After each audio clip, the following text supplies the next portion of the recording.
मामांना गेल्या वेळेस देखील मतदान केलेलं होतं सन सरकारांनी, ह्यावेळेस त्याच पटीत मतदान कराल असा विश्वास व्यक्त करतो आणि मामांना खात्री देतो की येणाऱ्या 20 तारखेला ह्या भागातून जास्तीत जास्त मतदान होईल, गेल्या वेळेस सारखं किंवा त्यापेक्षा अधिकचं मतदान होईल. विकास कामांबद्दल मी जास्त बोलणार नाही, सगळ्या वक्त्यांनी बोललेले आहेत आणि विकास दिसतोय, विकास दिसत नाही असं नाहीये. आपल्याला दोन्ही आमदारांच्यातला पूर्वीच्या आणि आत्ताच्या आमदारातला विकासाचा फरक दिसतोय. हा फरक कायमच राहणार आहे आणि इथून पुढे अधिकचा वाढणार आहे. अनेक जण अनेक वक्ते वेगळ्या पार्टीच्या माध्यमातून येतील, गप्पा मारतील, सांगतील, कुठलेही खोटे नाटे सांगतील. जसं आमचे सरपंच म्हणले आता की कारखान्याच्या बद्दल बोलतील, अजिबात विश्वास ठेवायची कारण नाही. कारण त्यांना हे लक्षातच येईना की कारखान्याची निवडणूक आहे की विधानसभेची निवडणूक आहे. दादाच आणि मामा हेच कारखान्याचे तारणहार राहणार आहेत आणि तेच इथून पुढे कारखान्याला मदत करणार आहेत. हे 100% खरे.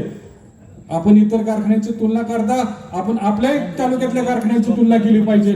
इथं कामगारांच्या प्रत्येक 7 तारखेला ते 10 तारखेला जास्तीत जास्त पगार होतात.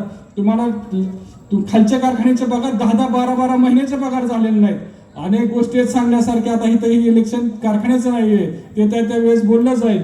मामा दादा हे 100% महाराष्ट्राच्या विधानसभेमध्ये राष्ट्रवादी काँग्रेस पार्टीच्या माध्यमातून मुख्यमंत्री आणि ह्या महायुतीच्या माध्यमातून मुख्यमंत्री आणि मामा मंत्री म्हणून विराजमान असतील. सन सरकारांनी जास्तीत जास्त मतदान करावं. येणाऱ्या 20 तारखेला घड्याळाच्या चिन्हासमोर बटन दाबावं ही विनंती करतो. थांबतो. जय हिंद, जय महाराष्ट्र. धन्यवाद. यानंतर शिवसेनेच्या नेत्या